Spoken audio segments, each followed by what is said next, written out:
Hello everyone. तो आज की इस वीडियो में हम लेसन 4 के क्वेश्चंस को सॉल्व करेंगे। तो लेसन 4 है न्यायपालिका, न्याय प्रदान करना। सबसे पहले अभ्यास के लिए प्रश्न है, निम्नलिखित प्रश्नों के उत्तर लिखिए। प्रश्न है, FIR कहाँ और कब दर्ज किया जाता है? तो इसका आंसर होगा FIR पुलिस थाने में तब दर्ज की जाती है जब किसी संज्ञेय अपराध की प्रथम सूचना मिले। यह लिखित या मौखिक रूप में दर्ज होकर पढ़कर सुनाई जाती है और सूचनाकर्ता को निःशुल्क प्रति दी जाती है। अब यहाँ पर अगला प्रश्न है, गिरफ्तारी और सजा में क्या अंतर है? तो गिरफ्तारी जांच और सुनवाई सुनिश्चित करने के लिए की जाती है तथा यह दंड नहीं होती, जबकि सजा न्यायालय द्वारा दोष सिद्ध होने पर दी जाती है। पुलिस सजा नहीं दे सकती, सजा केवल मजिस्ट्रेट यानी कि अदालत देती है।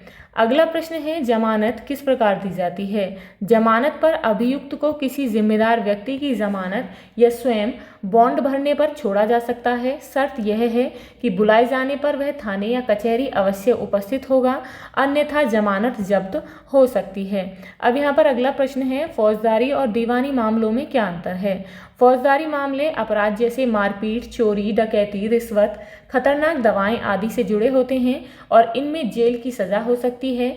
दीवानी मामले जमीन जायदाद, लेन देन, वेतन, मजदूरी, पारिवारिक विवाद जैसे अधिकारों के हनन और मुआवजों से संबंधित होते हैं।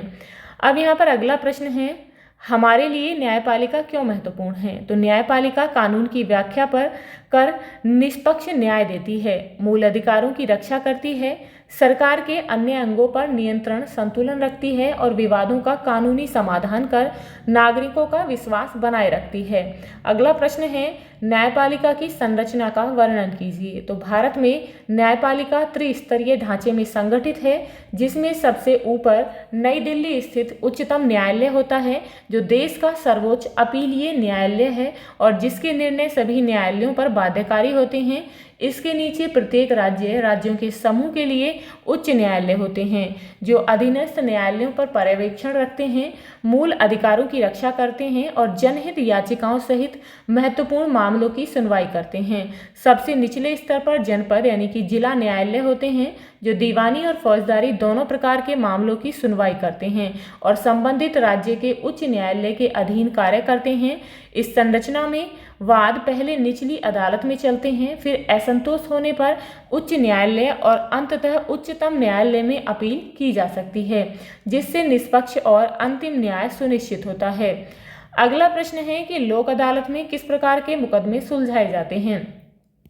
लोक अदालतें ऐसे मामलों का समझौता आधारित शीघ्र और कम खर्च में निपटारा करती हैं जिनमें दोनों पक्ष सहमत होकर समाधान चाहें। इसलिए यहाँ वाहन दुर्घटनाओं के मुआवजे, बैंक और उद्योगों से जुड़े बकाया या सेवा विवाद, बिजली, गृह कर और ऋण संबंधी मामले तथा भूमि अधिग्रहण के मुआवजे जैसे दावे सुने जाते हैं। विवाह, परिवार से जुड़े समझौता योग्य विवाद, उपभोक्ता शिकायतें और कुछ समझौते योग्य फौजदारी मामले भी लोक अदालतों में सुलझाए जाते हैं, जिससे नियमित अदालतों का भार कम होता है और पक्षकार समय व धन की बचत कर पाते हैं। आमतौर पर लोक अदालत में फैसला दोनों पक्षों की सहमति पर आधारित अवार्ड के रूप में दिया जाता है, जो सीधे लागू होता है और जिसके विरुद्ध सामान्य अपील का प्रावधान नहीं होता, इसीलिए इसे समझबूझकर स्वीकार किया जाता है। अब यहाँ पर अगला प्रश्न है, उपभोक्ता अदालत किसे कहते हैं? उपभोक्ता अदालत वह न्यायिक मंच है जहां उपभोक्ता संरक्षण अधिनियम 1986 के अंतर्गत घटिया गुणवत्ता, गलत मूल्य या भ्रामक सेवा के मामलों में ग्राहक मुआवजे का दावा कर सकता है और दोषी विक्रेता कंपनी पर जुर्माना लगाया जा सकता है। अगला प्रश्न है कि परिवार न्यायालय की स्थापना क्यों की गई? तो परिवार न्यायालय विवाह, तलाक, भरण पोषण, नाबालिग बच्चों के संरक्षण जैसे पारिवारिक मामलों के त्वरित व संवेदनशील निपटारे हेतु परिवार न्यायालय अधिनियम 1984 के तहत स्थापित किए गए। अगला प्रश्न है कि जनहित याचिका से आप क्या समझते हैं? तो जनहित याचिका वह विशेष न्यायिक व्यवस्था है जिसमें किसी व्यक्ति या संस्था को यह अधिकार होता है कि वह किसी एक व्यक्ति के बजाय जनता या किसी कमजोर वर्ग के सामूहिक हित से जुड़ी समस्या पर सीधे उच्च न्यायालय या उच्चतम न्यायालय में याचिका दायर कर सके।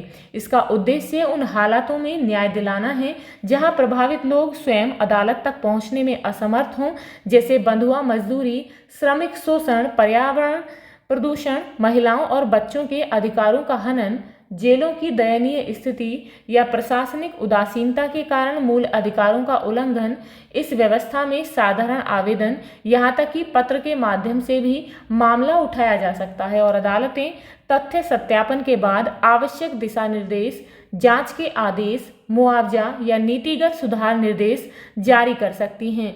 इस प्रकार जनहित याचिका न्याय तक आसान पहुंच का साधन है, जो सार्वजनिक हित के प्रश्नों पर त्वरित और प्रभावी हस्तक्षेप सुनिश्चित करती है। अब यहाँ पर नेक्स्ट है, रिक्त स्थानों की पूर्ति कीजिए। सर्वोच्च न्यायालय के न्यायाधीश वर्ष की आयु तक ही कार्य कर सकते हैं। कितने वर्ष की? 65 वर्ष। तो यहाँ लिखेंगे 65। उसके बाद जिला न्यायाधीश की नियुक्ति उस राज्य के किसके द्वारा की जाती है? राज्यपाल के द्वारा। उपभोक्ता संरक्षण अधिनियम 1986 के तहत हर भारतीय को संरक्षण दिया जाता है। किसको? उपभोक्ता को, हर भारतीय उपभोक्ता को। तो यहाँ लिखेंगे उपभोक्ता। मारपीट के मामले मुकदमे कहलाते हैं, तो मारपीट के मामले फौजदारी मुकदमे कहलाते हैं। नेक्स्ट है, सही मिलान कीजिए। जमीन जायदाद के मामले दीवानी मुकदमे होते हैं, इसके साथ मिलाएंगे। जनपद स्तरीय न्यायपालिका सेशंस कोर्ट्स इसके अंतर्गत आते हैं, तो यहाँ इसके साथ मैच करेंगे। राज्य स्तरीय न्यायपालिका उच्च न्यायालय होता है राज्य स्तर पर। उसके बाद केंद्र स्तरीय न्यायपालिका उच्चतम न्यायालय होता है, तो यहाँ पर इसके साथ मिलाएंगे। तो ये थे आपके लेसन 4 के क्वेश्चन आंसर्स। आई होप आपको समझ आ गए होंगे। तो यदि आपको इस लेसन से रिलेटेड कोई भी डाउट है, कोई भी क्वेरी है, तो आप मुझे कमेंट बॉक्स में कमेंट करके बता सकते हैं। तो मिलते हैं नेक्स्ट वीडियो में नेक्स्ट चैप्टर के साथ। If you like this video, please like and share, and if you are new on this channel, please subscribe the channel. Thank you.